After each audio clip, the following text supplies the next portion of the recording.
A fé é a grande escapatória, a grande desculpa para se fugir à necessidade de pensar e avaliar as evidências.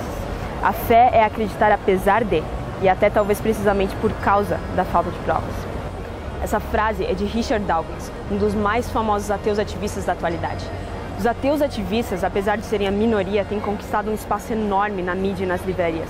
Um dos grandes motivos de serem então contra, não tanto Deus, mas contra a religião, é a irracionalidade que eles dizem que existe por trás das organizações religiosas. Na mente de muitos ateus e de muitos cristãos também, a religião é uma coisa e razão é outra. Como diríamos no popular, uma coisa é uma coisa e outra coisa é outra coisa. Religião então seria uma escapatória do pensamento, do conhecimento e da racionalidade. É como se fosse uma redoma em que você é desobrigado de olhar as evidências de perto para acreditar.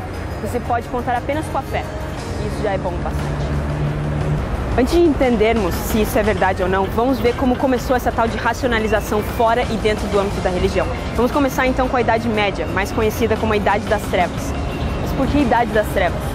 É comum ilustrar essa época da seguinte forma: imagine que você é uma criança e desde bebezinho seus pais te falam para nunca abrir certo armário da casa. Logicamente você vai passar toda a infância com um medo terrível daquele armário. O que será que existe lá? É um monstro? É uma coisa feia, assombrosa? Enfim, você nunca questiona, só obedece. Assim era a religião na Idade Média, dominava os pensamentos das pessoas, a arte, a filosofia e, acredite, até mesmo a ciência. Os formadores de opinião da época eram Agostinho, Aristóteles e também Tomás de Aquino. Esse último e outros buscaram criar uma filosofia que unia as ideias de Agostinho e Aristóteles, ou seja, onde a fé e a razão se harmonizavam uma com a outra, sem qualquer problema. Ai de quem ousasse questionar a autoridade e a suprema sabedoria da Igreja. Do século XIV até o século XVI, novas formas de pensar começaram a surgir, ameaçando a ordem da Idade Média. Foi então que surgiu a Renascença. Como a palavra renascença diz, acreditava-se que o mundo estava nascendo de novo, em todos os aspectos possíveis, na filosofia, na ciência, na literatura, na arte e na religião. Artistas voltaram a descrever a beleza e a superioridade da forma humana em seus retratos e esculturas. A ciência passou a acreditar somente no empírico, ou seja, aquilo que se pode provar por experiências científicas. A astronomia colocou por terra as teorias a respeito dos planetas e das estrelas. A medicina passou a descobrir que as doenças não eram causadas pelo pecado ou pelo demônio, mas por agentes externos e internos no corpo humano. E na religião, a maior revolta de todos os tempos, a reforma de Lutero. Mas não pense que essa mudança foi tranquila. Muitos desses renascentistas sofreram duramente por pensar diferente das autoridades da época. Um exemplo disso foi o caso de Galileu, que por dizer que a Terra se move em torno do Sol e não o contrário, foi condenado à morte em 1633. Finalmente, a França continuou o que o Renascimento tinha começado, com o Iluminismo. Foi uma época de formalismo, geometria, beleza e principalmente intelecto. E é claro, o que a França fez, a Europa copiou. Voltando à história do armário, é como se uma criança tivesse finalmente reunido a coragem de abrir uma fresta do móvel e visto que lá dentro não tinha nada de terrível ou assombroso, mas infinitas novidades e oportunidades. Os filósofos e cientistas ateus se tornaram cada vez mais comuns e populares. A partir de então, o cristianismo tomou um choque térmico.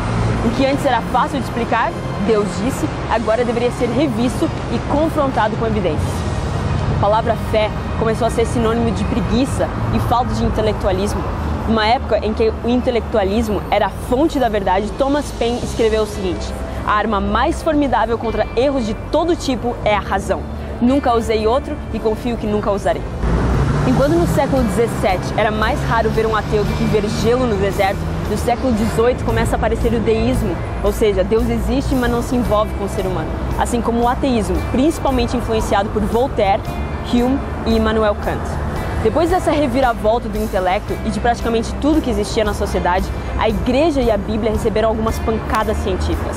Alguns se levantaram para defender que a fé e a razão poderiam andar de mãos dadas. Depois de Tomás de Aquino, um dos primeiros foi William Paley, que tentou mostrar evidências para a existência de Deus. Depois dele, muitos defenderam o cristianismo e a Bíblia, formando uma área de estudo chamada apologética, ou seja, a defesa racional do cristianismo. Agora a gente consegue entender um pouco melhor como surgiu essa controvérsia entre a fé e a razão. Só que nós só entendemos como surgiu, não como resolver. E agora? A questão que fica é a seguinte: o que vamos fazer com isso?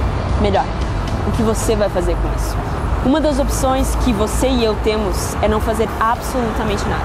Gostamos da nossa vida sem saber o que é verdade, ou pelo menos sem buscar algo que faça sentido. algo que satisfaça a nossa razão e o nosso coração. Por isso, fique à vontade para se manter no seu status quo. Outra opção é ir atrás, cavar profundamente aquilo que pode definir o que você vai acreditar para o resto da sua vida. Só não esqueça que a busca pela verdade é como atravessar a rua. Como seres humanos racionais, somos obrigados a conformar nossas crenças à realidade e não o contrário. Antes de atravessar a rua, por exemplo, precisamos conformar nossas crenças sobre as condições do trânsito de acordo com o que vemos ao redor. Se começamos a atravessar a rua porque preferimos acreditar que ela está livre de carros e porque é mais conveniente para nós, vamos arriscar sermos atropelados. O ônibus não se importa com o que preferimos ou com o que é conveniente. É nossa responsabilidade responder aos fatos, nos conformar a eles. Para isso, precisamos investigar o nosso mundo e descobrir as verdades por trás dele. Como diria o filósofo René Descartes, é insuficiente ter uma mente boa, o mais importante é aplicá-la bem. Aqui está o desafio. Durante esses 12 estudos, faça uma viagem racional para o encontro da verdade. O mais importante de se lembrar em toda essa viagem é o seguinte: a verdade é a verdade, quer acreditemos nela ou não. A verdade não requer que a gente acredite nela para que ela seja verdade, mas com certeza ela merece ser acreditada.